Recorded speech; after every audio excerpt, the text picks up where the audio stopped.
In Patagonia by Bruce Chatwin. Read by Roddy McMillan. Chapter 54 and 55. 2 oil engineers drove me to Rio Grande, the one town on the east side of the island. In the old days, it flourished with the English meat trade. Now, temporarily, it was given over to Israel. A party of young kosher butchers had flown from Tel Aviv to perform the rites of Leviticus.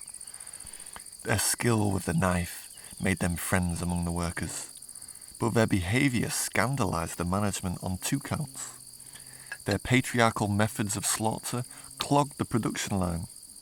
After the day's work, they swam naked in the river, washing the blood from their hard, dry, stringy bodies.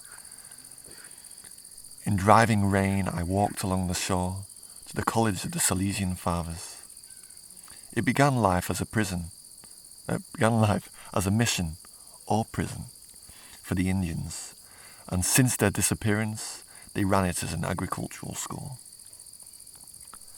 The fathers were expert taxidermists and connoisseurs of frilly pelargoniums.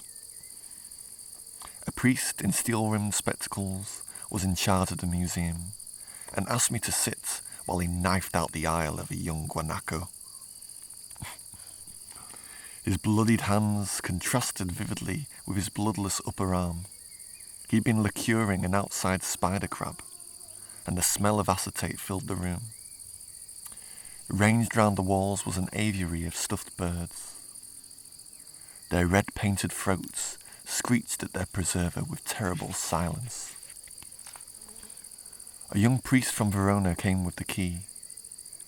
The museum was housed in the old mission shirts. The Indians of Tierra del Fuego were the Ona and the Haush, who were foot hunters, and the Alacaluf and the Yagan, who were canoe hunters. All were tireless wanderers and owed no more than they could carry. Their bones and equipment decayed on the glass shelves.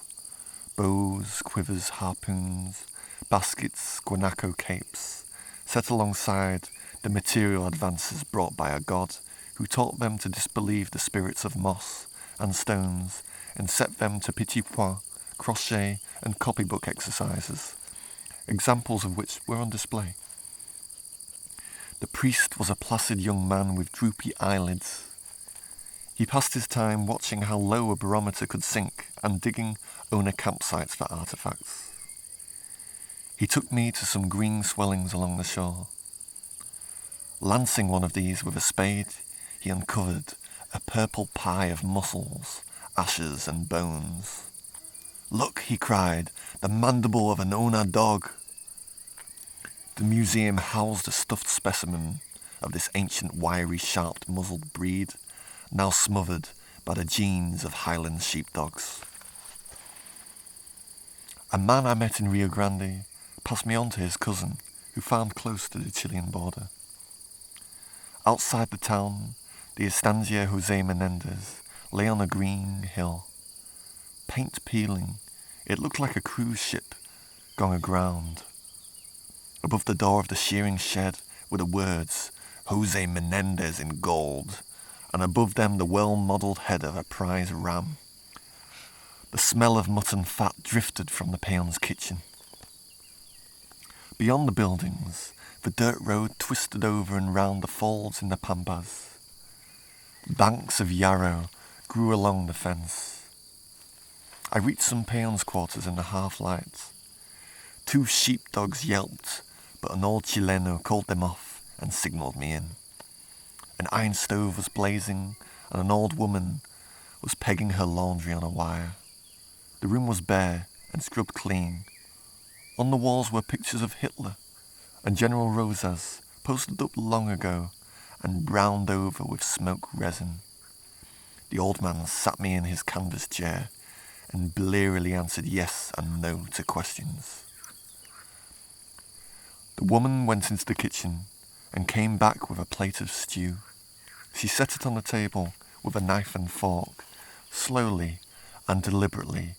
1, 2, 1, 2. I thanked her, and she turned her face to the wall.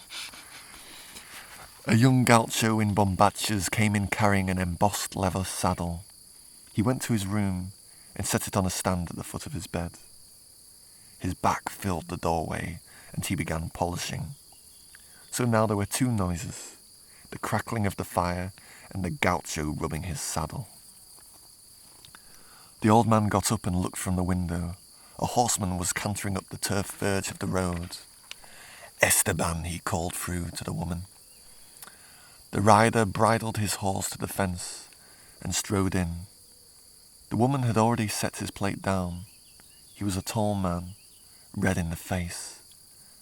As he ate, he talked about the wool slump and the province of Corrientes where he was born, and Germany where his father was born before him. "You English?" he asked. "Once many English here, owners, managers, capataces, civilized people. Germany and England, civilization. The rest, barbaridad. This estancia, manager always English. Indian kill sheep, English kill Indian. Ha!" We then talked about a Mr. Alexander McLennan, who was manager of the estancia in 1899 and was better known as the Red Pig.